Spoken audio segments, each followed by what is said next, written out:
should be somewhere in here and I can't find it, so. Ken probably gonna say, I'm going door-to-door campaigning. I'm telling you, addresses are not clearly marked, believe me. And they need to be numbers and not the script letters, you know, like 100, yeah.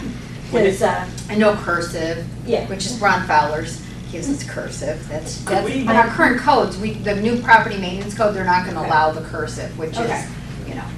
Oh, this Is that gonna be addressed in our new property maintenance code? Well, in the property maintenance code, it's addressed, but it's also part of the IBC. I think it's part of the fire code too. It is part of the fire code. We're just not enforcing it? Contrasting, and we're trying to enforce it on our businesses, it's just so hard with homes. Yeah. Could we request, this is more of an administrative issue, wouldn't be for anything for this, but that police department, fire department, anything over so many units is allowed to look at the addressing of it? Because I've got detained by a police officer, a friend of mine, stopped me and was yapped at me for about an hour on the Moreland School Road apartment complex, that how the addressing is just, they spent over 30 minutes trying to find a unit there, that there was a distress call or whatever. So I'm going to get with them on their particular addressing, but if we're going over so many, you know, if you're looking at more than 3 buildings, I think it would be good to have a map at the front or near the entrance that has, and it can be a nicely designed, Sure, you know, sure. wooden or painted or whatever, showing where the office is located and then the building numbers, you know, so that when you're looking for an address, you Talking about big know what- complexes. Yeah, Big larger, complexes, yeah, not so that way you like can Chapel accomplish Ridge. it. Yeah. Like Chapel Yeah. Ridge. And that would actually be helpful for visitors. It's not just Sure. for the police and Right. the fire, but. for Well, somebody and visiting. that's the design is by using that, when I go up to talk to somebody about why they're where they're at, and they say, well, I'm going to such and such building and it's on the opposite side, you kind of pick up that they're lying to you. You know, so if the maps are there, then that gives them no reason not to be where they're supposed to be. So it kind of reduces that problem Not to interrupt also. you, but we had talked about making it a requirement for them to go through the crime-free accreditation. Did you Uh-huh. think that should be something we should require for all new development managers? But you said the managers change, so. Okay, well, Maybe management yearly? changes, that's good though that we get them in. I think that as opposed to, because I've talked with crime-free officers from around the country, as opposed to doing it as the beat them into submission, go with the incentive, kind of offering the carrot on the stick type thing, where they can get, if we went, and it's something to look at, we don't currently do licensure for, or registration, but it's something that would be beneficial in handling problems on properties or dealing with, is if you had a registration of ownership, that they could actually reduce those fees by participating or by I doing. guess that's not something we can address in the codes. Right, probably not in Is the there any codes. way that in the codes we can include that they have to go through the crime-free accreditation? We had discussed this as a committee. Is this something we want to include in our recommendations or in our codes, or Is that Could part you of put the- that as not part of appropriate? their business license if they're?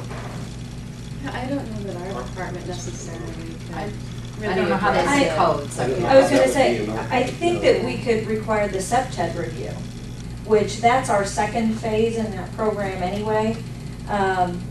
And I'd like to do it at the development and after it's done, to make sure that they're following through with the, you know, upkeep and that sort of thing. But the SEPTED review, by looking at it from the development standpoint and working with fire so that we're addressing any safety issues, one of the things that we do look at is the lighting, because I noticed one of the standards that you have with the lighting is that it's an average 1 foot candle.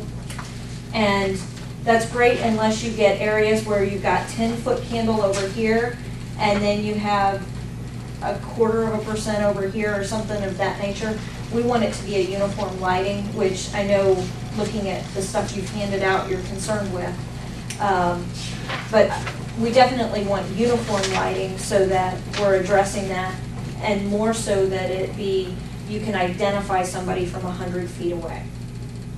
So what- More what's so the, what's, than- the- well, then what kind of lighting would you need to identify somebody? Well, that from 100 feet 1 away? foot candle works if it's uniform across. But if you have areas that are super bright and areas that are super dark, you're gonna have a problem with your eyes adjusting.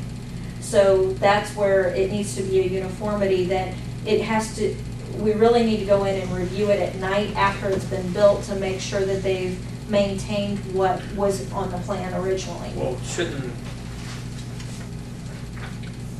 don't they, in the engineering plans or whatever, for apartment complex, don't we have a lighting plan that you have to have done and that shows the, how many candle in different areas, and you'll Right. see on that plan where the Right. dead spots But it are just at. needs to be, Uniform.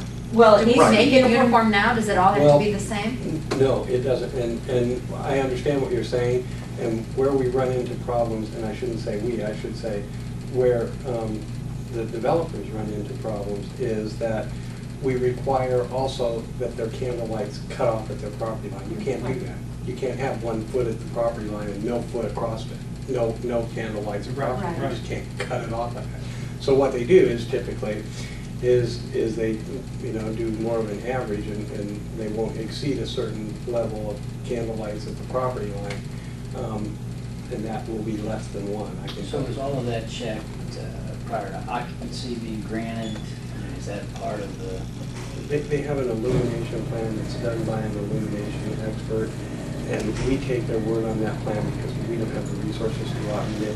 yeah, so what you're units. getting into, and even from a law enforcement or fire safety perspective, I mean, if we throw in these things in here, who's gonna go out there and check all this The stuff? codes department can't, I mean, when we're, So- basically, when this Night. comes, this is coming to the city council, the planning commission, I mean, this is gonna be, I mean, we're gonna start Well- getting into some minutia here that I don't think we're gonna be able to even well, manage or explain. right, but from the standpoint of doing the SEPTED review, Expert says- during the design review portion where the fire department gets a set of plans, at this point, I don't get a set of plans to come in and look. I can go down 2 codes and I can review those, but it's not required that there be a SEPTED review of a property when before you say it comes in. SEPTED, what's SEPTED? That's the crime prevention through environmental design. You have it on, So the fire department has Yeah.